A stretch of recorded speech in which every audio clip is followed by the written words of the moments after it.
the divide over how to use Bitcoin and the blockchain is really part of a much broader debate our society is having right now about open versus closed systems. With virtual currencies and the blockchain, the original believers in this technology, and I think a lot of people in Silicon Valley, still have this idea that the most important part of this system is that it's open, that anybody can use it, that anybody can participate. Just like in Wikipedia, that anybody can come in and edit the entries and add their expertise and knowledge to the system. I think on Wall Street and in government, there is a suspicion of the sort of open system that Bitcoin or Ethereum represents, where anybody can participate. In order to maintain the security of the system, I think on Wall Street and in government, there's the desire to have a sort of limited number of people participating so that you can essentially know that you can trust everybody within the system.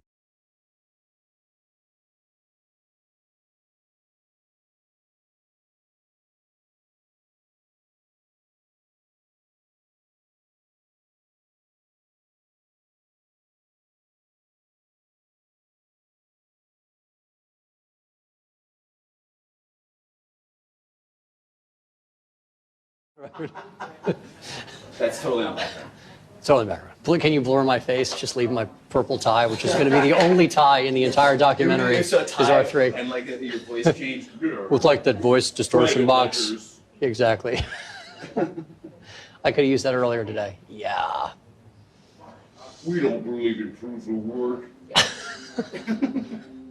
R3 is currently building towards a permissioned system, a private system, because that is the mandate we have gotten from our banks, because they are being told, and they have a strong understanding of client privacy laws and various different other confidentiality provisions, but also it's the mandate they're getting from their regulators that they have to play by a certain set of rules. I don't particularly have much interest in the private blockchain sector. It doesn't seem to me that you get much benefit from having a closed ledger, a private ledger. I mean, sure, there are some benefits, but what is really different between a private ledger built on blockchain technology and a private ledger built on, SQL database technology? Major financial institutions are skeptical about open ledgers for a set of reasons. First of all, Wall Street operates under a set of regulatory constraints that they can't afford to just ignore their central bankers or their various different securities or derivatives regulators, their conduct regulators. I have a front seat to the question about, can Bitcoin technology, blockchain technology work in a regulated environment? Because I'm on the board of a company called Coinbase, which is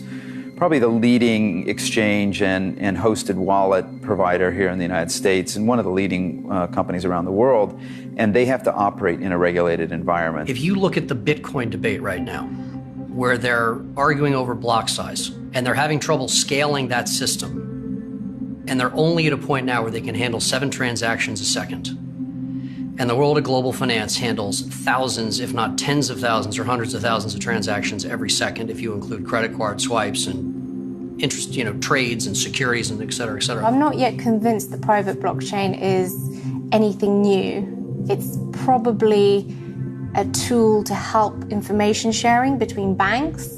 But then if you consider that information sharing has to be associated with common codes of business practice, then you also have to consider that it's a route towards cartelization of the banking sector, and in the worst case scenario, it creates a sort of one bank system. At a high level, I just kind of think of it as an industry grappling with a new technology and not being, not really liking what they see. Silicon Valley vision used to be, although it's evolving, is one in which the future of money looks nothing 5 or 10 years from now the way it does now. The ecosystem is different. The participants are different. Banks and central banks don't play the role that they currently do now. And they're developing technology to empower a new world.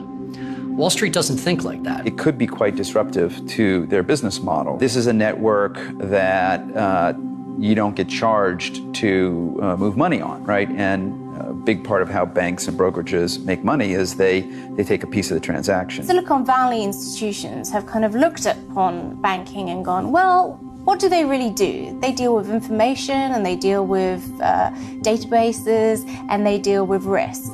And really, we kind of do that as well. So why shouldn't we do the business of banking? We're technology firms. For most of Silicon Valley's history, Wall Street has been the customer.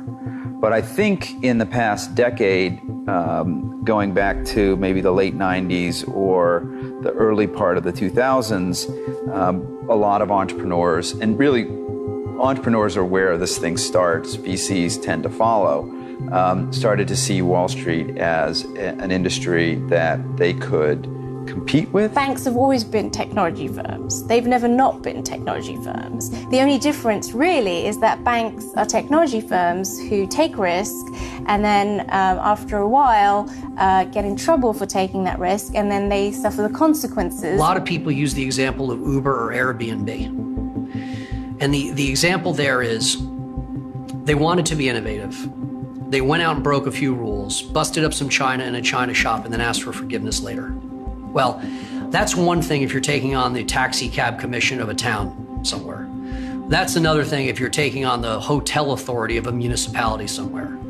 If you're taking on the central bank or the Federal Reserve, if you're taking on the equivalent of the Securities and Exchange Commission, and you're just going to decide not to play by the rules, you're just going to decide to break the law where they have both criminal and civil ability to come in and hold you to account, that's a much, much bigger issue. That idea of just deciding to break the rules and upend the entire financial services is frankly naive. I think that there are changes afoot in society that are actually begging for these technologies to get to the point where we can actually build stuff with them. Bitcoin and blockchain technologies are waiting for a killer app or a series of killer apps that will make it obvious to people why this technology really matters. There's one vision of the future in which either the open systems like Bitcoin and Ethereum win, or the closed systems being developed by banks and governments win. But I think there's another vision of the future in which these systems can actually exist alongside each other and interact with each other depending on what somebody wants to do with their money.